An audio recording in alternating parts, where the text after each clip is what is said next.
Hello and welcome to the Football NSW Community Podcast. This is our second instalment of features from the 2025 Club Development Conference, focusing on safeguarding participants in community sport. This segment was delivered by Matt Sibley, Child Safe Officer at the Office of the Children's Guardian. Okay, g'day everyone. I'm Matt Sibley. I'm the Child Safe Officer for Sport at the Office of the Children's Guardian. So in terms of what my role is, basically I'm consultant / trainer / problem solver. So I'm not a compliance officer. I don't go checking up on people looking for the gaps in their policies and things like that. But if you have a gap, I'm the person you can come to for help. So I work exclusively in the sort of helping people space, not in the compliance space. Just want to acknowledge the land we're on, acknowledge elders past and present, and a special welcome to any Aboriginal and Torres Strait Islander people joining us today. Thank you for being here. And it's worth saying I'm from the Office of the Children's Guardian. Some of the things I talk about in my job can be a bit uncomfortable, so if you do find it triggering, if you don't feel comfortable listening to the content, feel free to, step outside, go to the bathroom, grab a drink of water, whatever you need to do. I'm not going to be telling any horror stories or trying to shock you or upset you, but I just want to mention that up front. So perhaps one thing that's good to do right off the bat is just answer that question of what is safeguarding. So when we talk about child safety, often we'll hear the word child protection. So child protection is usually around abuse has occurred, a child's been harmed in some way. What do we do about it? Are we calling the police? In terms of reporting, it's unlikely any of you in this room will be mandatory reporters. That's often a bit of a misconception. That being said, you are always welcome to report things to DCJ using the mandatory reporter processes, but you're not actually a mandatory reporter. But also a really important step as well is if you're at the club level, well, I better let my association know what's going on. If you're at the association level, I better let Football New South Wales know what's going on, so also passing it up the chain within football. The other thing worth saying around these matters is sometimes you have things that aren't criminal, that you call the police, they don't want to hear about it, it's not at their threshold, but it is something football don't want to have happening. So sometimes you'll be dealing with things through Football New South Wales that actually don't require any police support. But really when we're talking about all this reporting stuff, it's sort of a bit too late. The abuse has happened, the child's been harmed. So what we really want to do is get in front of the problem before it happens. So we focus more on prevention, things that we can do that stop the abuse from happening in the first place. So that's what child safeguarding is all about. Now, because I'm from the Office of the Children's Guardian, people's minds will almost always inevitably go to sexual abuse of children. And that's understandable, and I certainly don't want you to think that that isn't happening. That does happen. I was literally talking to, not a football, but a different sport yesterday about an active case. So that is happening. But it's not super common, right? When we're talking about the spectrum of abuse, one thing I really want to emphasise to you is that it actually starts down in this yellow zone.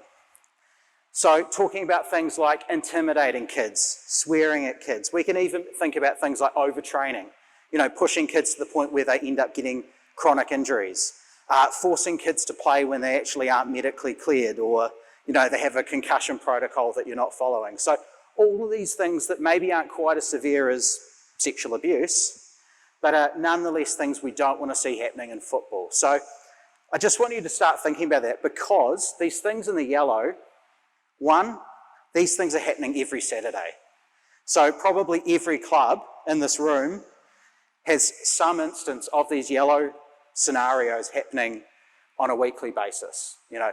A certain coach who just pushes the kids a bit too hard, or is a bit scary and intimidating and maybe swears at them when they lose.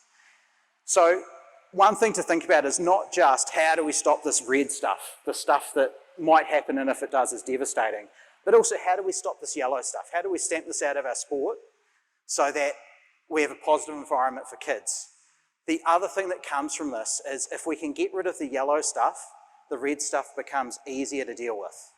Because if children are scared, intimidated, don't feel valued, they're far less likely to tell you if something that's heading towards the red zone is occurring. So the more we can make our environment welcoming, friendly, a positive experience, and the adults that the children are engaging with are the sort of adults that they feel like they can trust, they're more likely to come to you, and they're more likely to come to you before it gets to the red zone.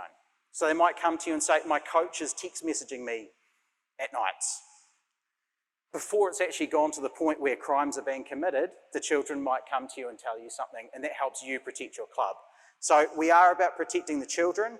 This is also about protecting your club, and it's also about protecting your volunteers and you yourselves.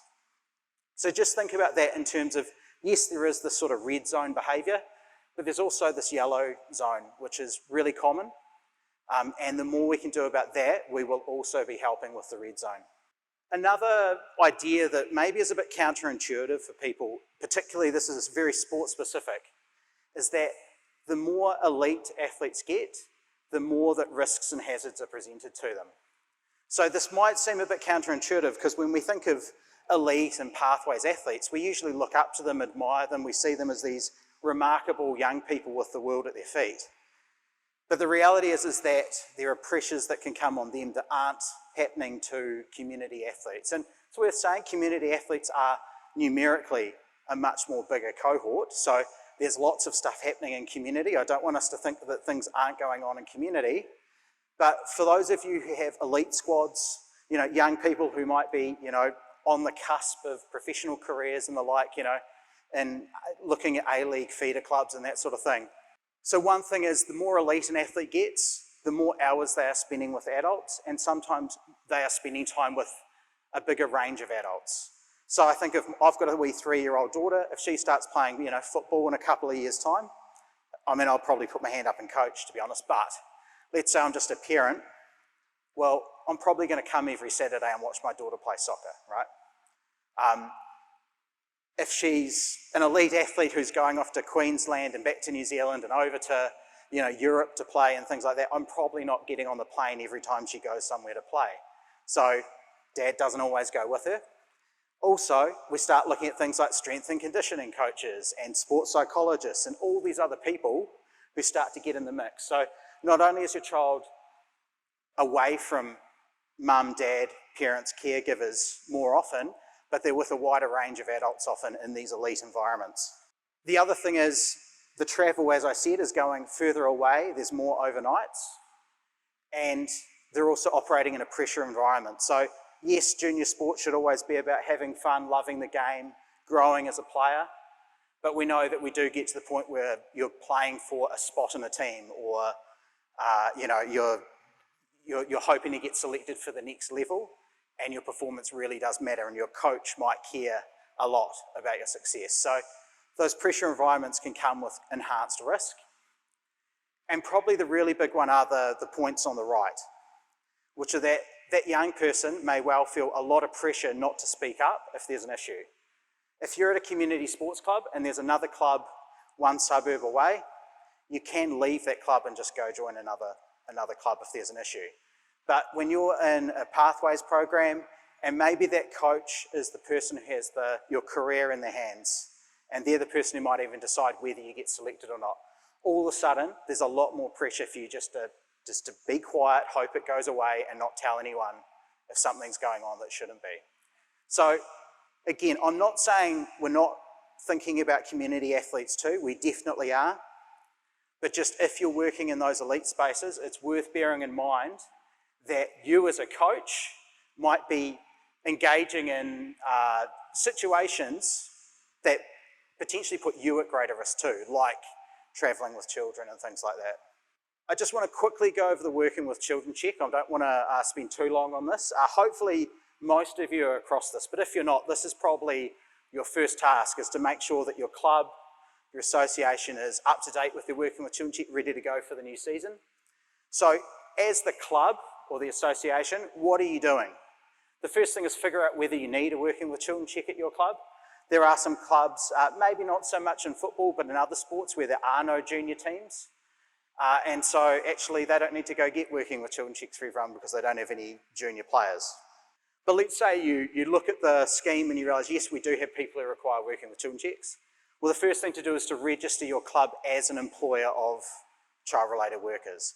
You may already have a registration. If you think you do, then you need to go into the system and basically you can reset a password. So if you know the email that was used, you can go in and reset your password. If you no longer have access to that email, so if johnsmith@gmail was the person who registered and you don't have access to johnsmith@gmail because he left the club a few years ago, then you need to talk to the OCG and they'll reset it to a new password. And my advice is use something like secretary@such and such football club or admin@football club, because that way it's an email that someone is going to be able to access as committee members shift and move. If it's someone's private email, it's much harder to resurrect it if you lose contact with that person. Once you've registered, you're then going to collect all the working with children checks, and then this is really important, you're going to verify those checks. So you go into the system as a registered employer and you start entering people's working with children check numbers, their name, their date of birth, and you verify them. What that does, it tells you immediately if they're cleared or not. If you don't verify them, if I give you my working with children check, you don't know whether I'm barred or not until you verify it. So it's really important that you do the verifications. And it'll tell you on the spot, yes, this person is cleared to work with kids, go for it. The other thing it does is it links them in the system for us. If that person were to go from cleared to barred, we would know to contact you and tell your club, hey, John Smith, I'm really picking on John Smith today, John Smith can't work with kids. If they're in a child-related role, you need to pull them off, right? So it works twofold. One, you get that crucial information at the time, but secondly, we will keep you updated if anything changes. The last thing is record keeping. We do have templates on our website to help you with this, but you do want to keep records of who you're verified. One of the useful things there is once someone's verified, as I said, they're linked to you in the system. So if you've got someone who's coaching every year for you, you don't actually need to verify them all the time and keep redoing it because they're in the system already. So what you're more looking at doing is, okay, we have 60 coaches, but 50 of them we verified last year. Now I only need to do 10 instead of doing 60 people every year when most of them are just carryovers. From your volunteer base, what are they doing? Well, the first thing is they're applying online for a working with children check. They can do that online. They're then visiting Service New South Wales to prove their identity, get their photo taken, show their license, whatever. You can actually do some of the identity checks online. So I renewed my working with children check last month, and I actually did it all online. So if you've already got a check and you need to renew it, you may well be able to do the identity part online. If they're in a paid role, they need to pay for their check. So I have mine for work, so I have to pay for it. If they're a volunteer, it's free. Give that to the club, and then every 5 years they need to renew. So that's the only thing really for them to do on an ongoing basis is just remember to renew it. And in your record keeping as a club, one thing that's good to do is have a list of when everyone expires. So if you see Sally expires in a few months, I'll give her a heads up so she can go get her working with children check sorted so we don't have to stand her down mid-season. So if we think about safeguarding from the national level first of all, so you have policies provided to you by Football Australia. These are really good policies and you should all be using them. One thing I will say is please don't amend them. Keep them the way they are, and the reason for that is if you go to Michelle at Football New South Wales or you go to someone at Football Australia and say, hey, we've got an issue, can you help us? She doesn't want her first task to be, oh, well, what version of the policy are you using? What clauses have you deleted and all this sort of thing. They want consistency through the sport. So we want every football club using that national policy. And just to highlight a couple of really, really important parts on that policy that I think would maybe be the first ones to think about. One is the recruitment section. I really, really like the recruitment section. It actually has, you don't have to be an HR consultant to do a bit of child safeguarding recruitment when you're taking on a new coach. It gives you sample questions you can ask someone to verify whether this person is someone who should be working with children or not. So it actually gives you the questions to ask. So it's a really, really helpful section. The other thing is it has a code of behaviour. So in terms of the things that people should or shouldn't be doing with children when they're coaching, when they're a manager, it gives clear guidance on these things around social media, change rooms, rides in cars, all the sort of things that are typical issues that can come up in a club. If people are being shown these rules and they are told they need to follow these rules, you're much less likely to have an issue at your club in this space. The other thing that is in there, which I haven't highlighted because it's perhaps something more that you look at when the incident happens, is it does have some reporting procedures to help you with who to go to about issues. Do I need to go straight to the police? Am I calling 000 because it's an emergency? Or is this something I'm going to Football New South Wales and letting them know about it? These policies will basically take care of, I would say, 95% of your policy needs in terms of child safeguarding. So if you use these policies, bring them to life at your club, that's almost all the policy stuff taken care of. So it's actually a lot of it has been done for you. The other thing I'll say is that Football New South Wales, so that was Football Australia's policy, but Football New South Wales has also been hard at work for you. There's a fantastic child safeguarding page on their website. And this is designed for people who run and manage clubs, club committees, so that you can put things in place that help keep your children safe, but also keep your club safe and keep your volunteers safe. Because as much as this is about keeping children safe, it's also about making sure the people who are around children are operating in a way that keeps them safe too, not doing things that put them at risk. So this website has a lot of links to resources and things to support you. And in fact, I'm going to mention a couple of OCG resources, which are free, by the way. They don't cost you any money. But they're on this webpage.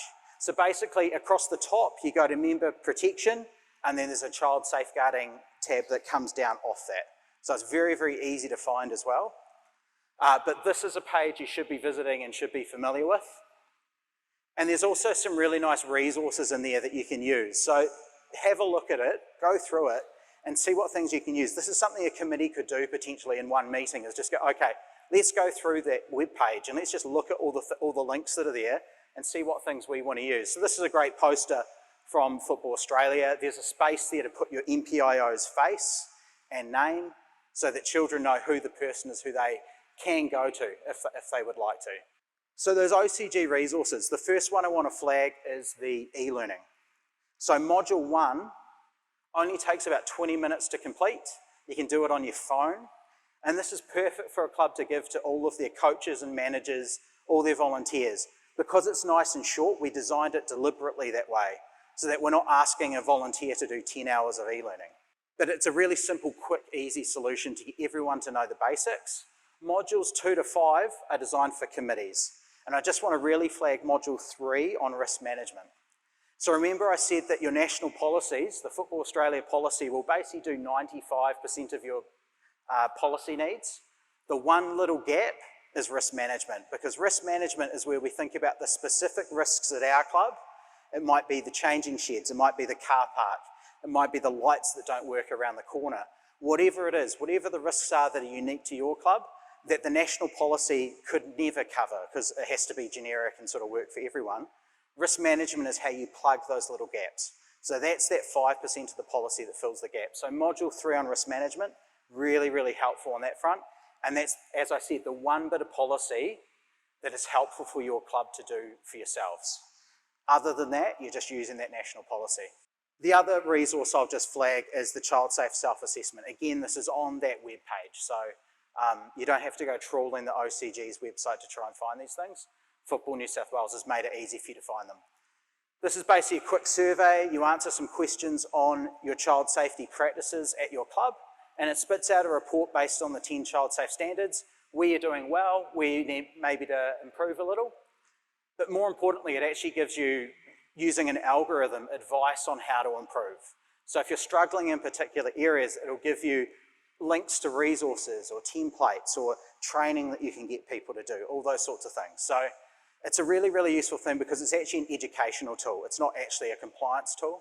So if you fill this in, you get your report, it'll give you some suggestions of what to do.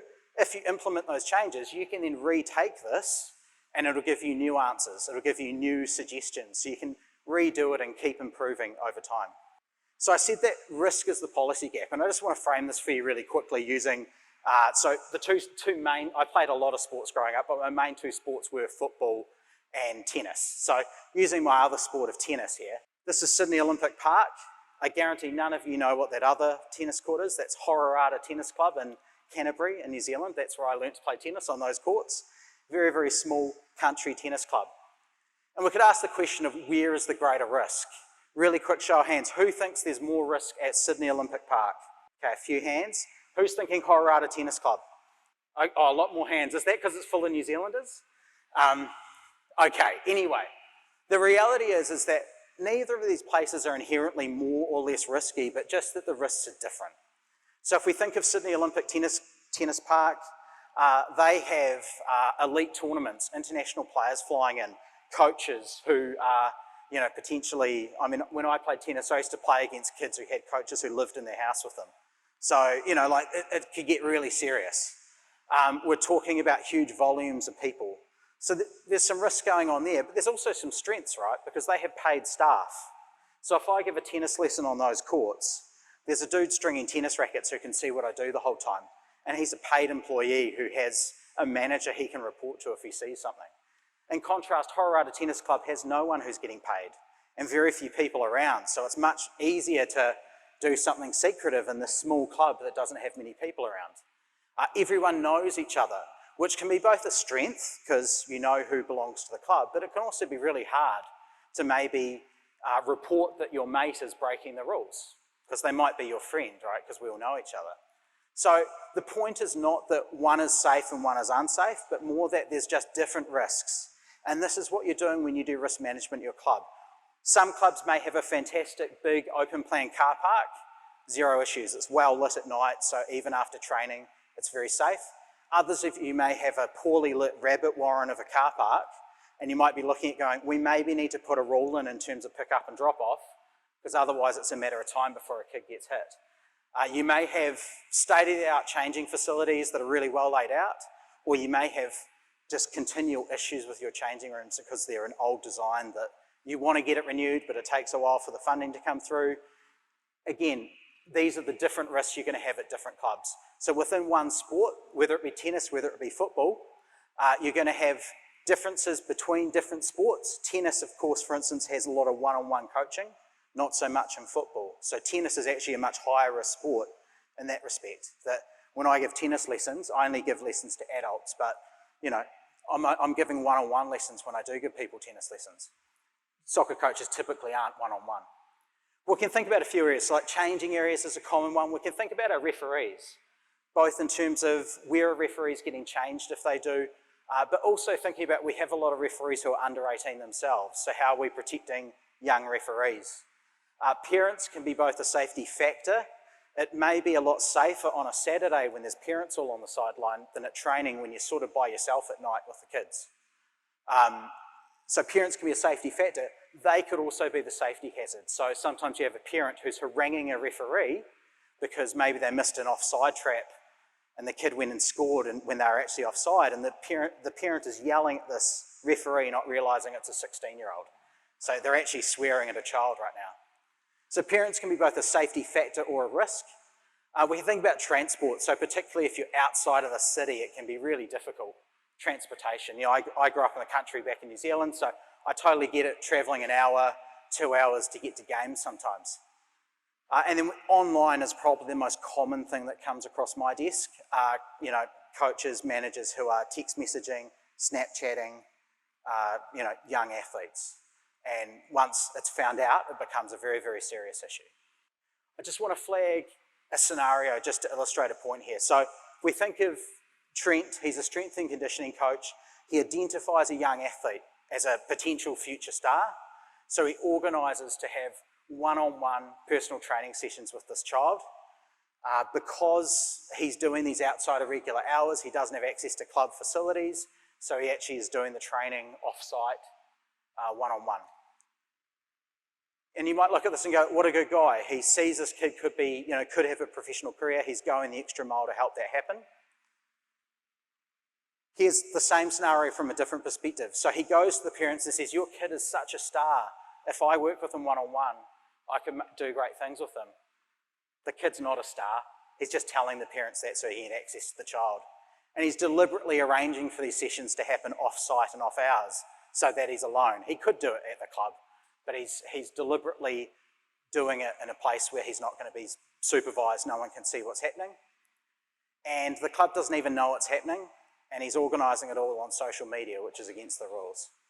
So the reality is, in these two situations, from the outside looking in, it's impossible to distinguish which of these behaviours, which of these motivations someone has. It could be that they're naively breaking a bunch of rules because they want to help. They sort of have, I use inverted quotes here, noble intentions. The reality is breaking the rules is never a noble thing to do. So whether the intentions are good or bad, we can't tell. All we can tell is that there are policy rules that are being broken. The Football Australia Code of Conduct has a bunch of rules here that are being broken by this person, and regardless of what their motivations are, we have to treat it seriously because it could be one or the other, and you genuinely can't tell. So that's one thing to think about, and to think about with your coaches is, are there any behaviours we're doing that maybe we're not even, we don't have any bad intentions, there's no deliberate thing here, but we're actually breaking a bunch of rules when we do this, and we're exposing ourselves to risk. So this is not just about protecting the children, this is about protecting yourselves, protecting your coaches, right? Making sure that they're behaving in a way where they don't put themselves at risk. Because if Trent is scenario one, he is an extreme risk, even though he has no intention to harm a child.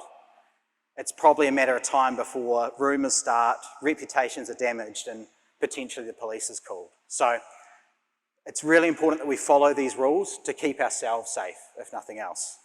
Just want to flag one last concept, which is, if we think of this red zone, this is people harming children. And what our policies are essentially are these guardrails, these fences. And the idea is we want to keep everyone in the green zone.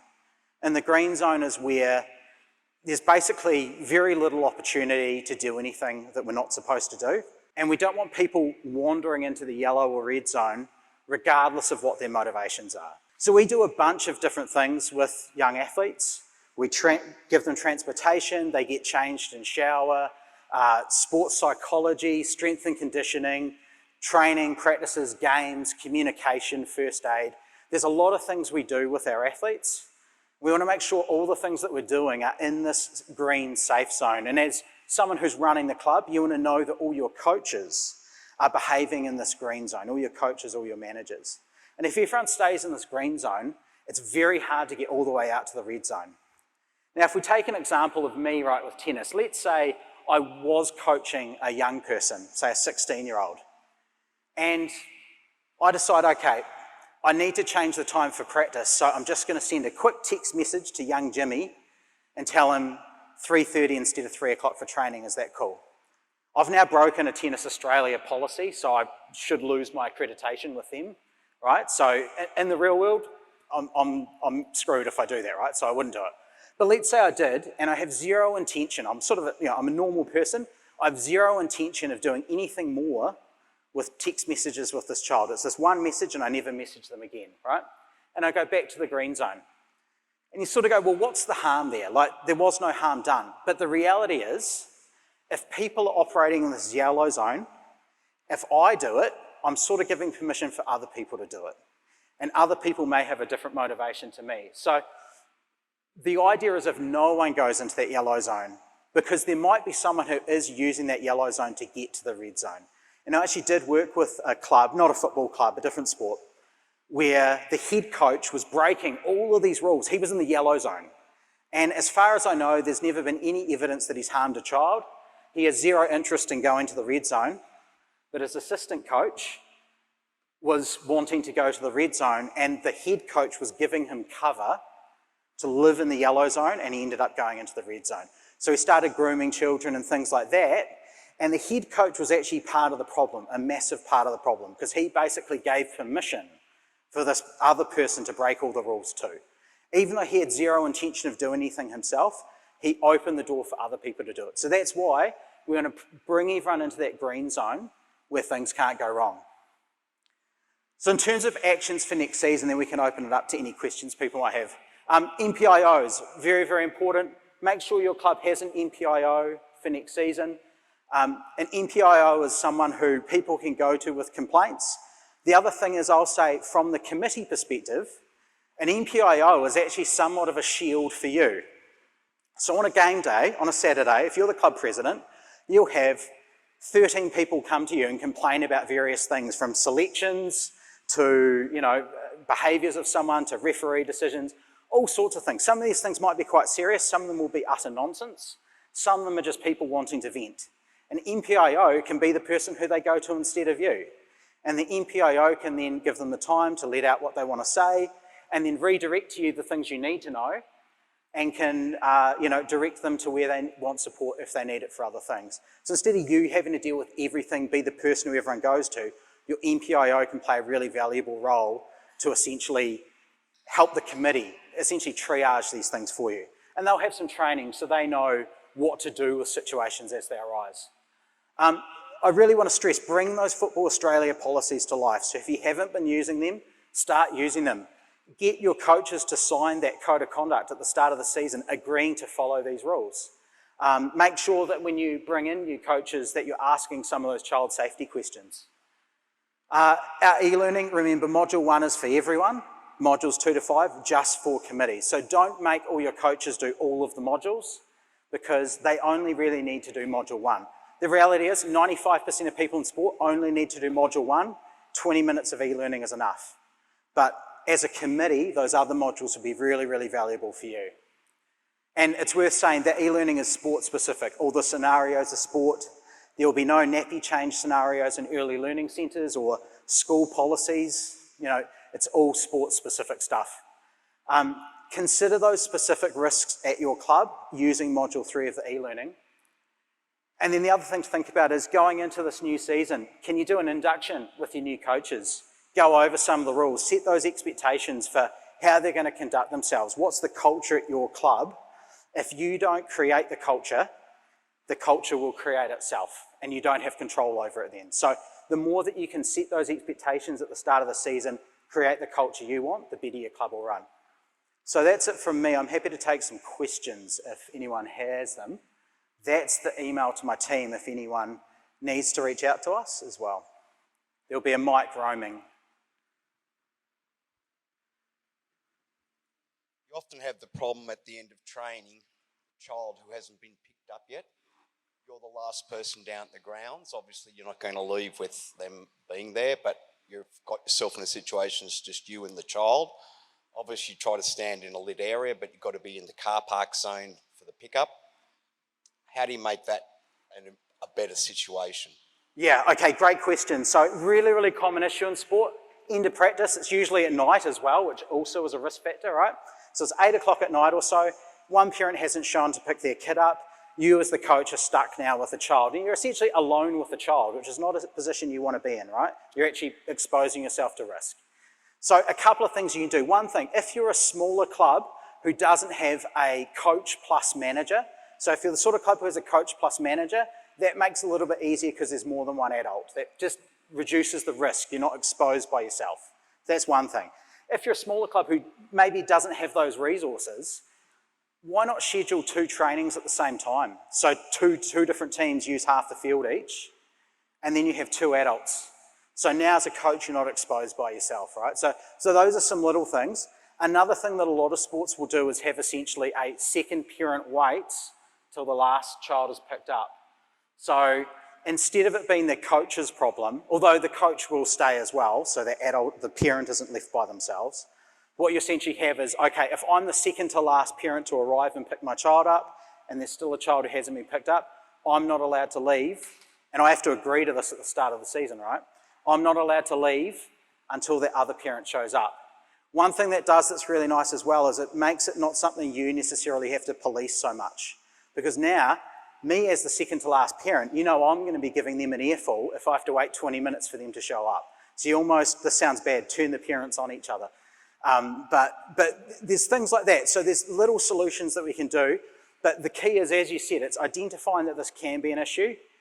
What can we do? What little things? And they're usually really small things we put in place that can either eliminate or reduce the risk. So things like that, yeah. But that's a great question.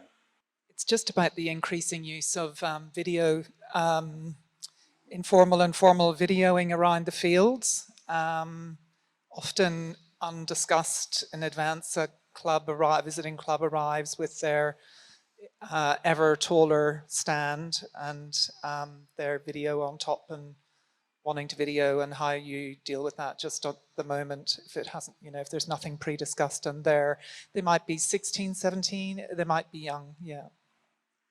Okay, I will say it's quite hard to hear the question, but it was around taking videos, the team taking videos, and how do we manage maybe people who don't want to have their video taken? Yeah. So I think there's a couple of things here. One is it's always good to get consent about these things at the start of the season.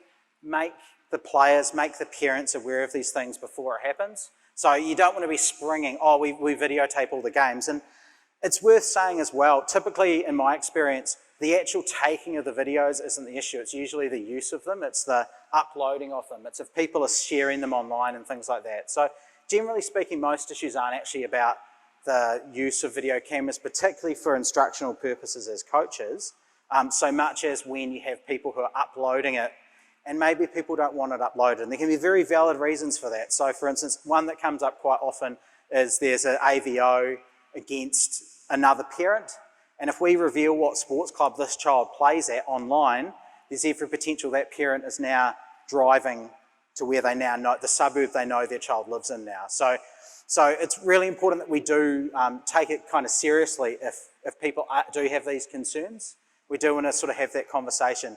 One of the things I would suggest for clubs, a really good policy to have parents agree to at the start of the season, is a no questions asked media takedown. So if there is a piece of social media that is an issue, and it could be that situation of an AVO, okay, if the club asks you, you must take it down. And if parents have agreed to at the start of the season, then it gives the club some means of dealing with these things if these issues do come up. In terms of if it's a player who doesn't want to be videotaped, but it's something that the team does, there's perhaps an element of negotiation. There can also be a degree of reassuring them, because part of that consent is also, how is this film going to be used? If it's only going to be kept internal, if it's only going to be the players and the coach using this footage, or is it going up on the club website or being live streamed and things like that? So there's a real spectrum there. But I'd say more than anything with these things, so often it's about just having the conversation before the issue arises, and also setting that expectation. So if that young athlete doesn't want to be videotaped, well, maybe this isn't the team they should be playing in, if that's going to be the issue, yeah. But it can be really tricky. Matt, I think, correct me if I'm wrong, was there one more element if it's the other club that turns up and wants to video the game? Okay, so the other club.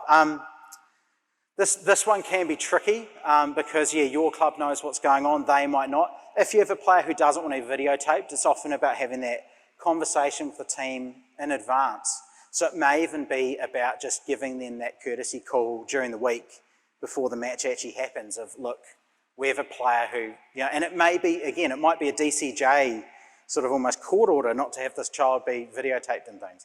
And I've worked with some organisations who do work with, say, at-risk youth, and sometimes they have very, very strict rules, and they're often like, look, no video cameras, parents, put them away, you're not allowed to take any photos, because we have a number of children who aren't allowed to be photographed right now. But often it's about, again, rather than waiting till the day of the match and then springing it on them, is to just let them know about that in advance and see if there's ways we can work it out. Yeah. Got time for one last, we've got two. If we make them really quick, we can fit both in. Okay, I won't ramble.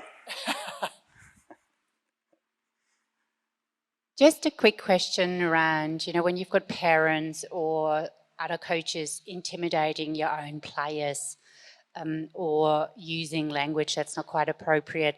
In small communities, it can be quite hard to address that. Have you got any tips on how to best manage it?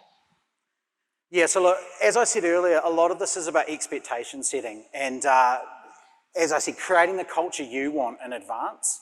So at the start of the season, and it could even be an agreement that the parents are signing up to of the way they're going to conduct themselves through the season. So we can do these things at the start of the season, just set that expectation that, look, we treat our opponents with respect, we treat referees with respect, and anyone, a real bugbear for me is the referee one. If anyone's disrespecting the referees, they're very quickly going to be not welcome to come to the games. They can drop their child off, but they're not going to be allowed to stay and watch. So look, the parental behaviour on the sideline can be a real issue. The other thing I will say is that these are matters that the likes of Football New South Wales will want to hear about. If there's a person who's particularly problematic and consistently doing it, do feed that up to your association, who can pass it on to Football New South Wales to maybe look at, because again, particularly if it's a young referee who's being abused, well, now we're looking at a child safeguarding issue concerning that parent. Yeah. But again, I would say particularly with your parents, is just to have that conversation at the start of the season about how we conduct ourselves at our club. This is our culture and this is what we expect you to sign up to when you bring your child to our club. Great, thanks Matt. Last one over here. Sorry, just had a quick question in regards to the new play football and working with children's checks. The fact that we have all our coaches doing the working with children's checks and putting the information in, is that cross-checked automatically? So we don't need to then jump in and verify?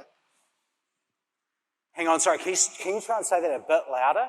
I heard about working with children's checks, but I didn't hear the specifics. So with the new play football set up now for football or soccer, we put the working with children's checks. Okay, no, I've got you. Okay. So this is really common in all sports. It's the same in rugby league. They have the My Sideline platform. And what happens is the state and national sporting body want to know that these people have a working with children check, right? So they want you to put it into their system to tell them, but they are not allowed to verify. The person who does the verifications is the club. So in that case, you'll be using your working with children check in two ways.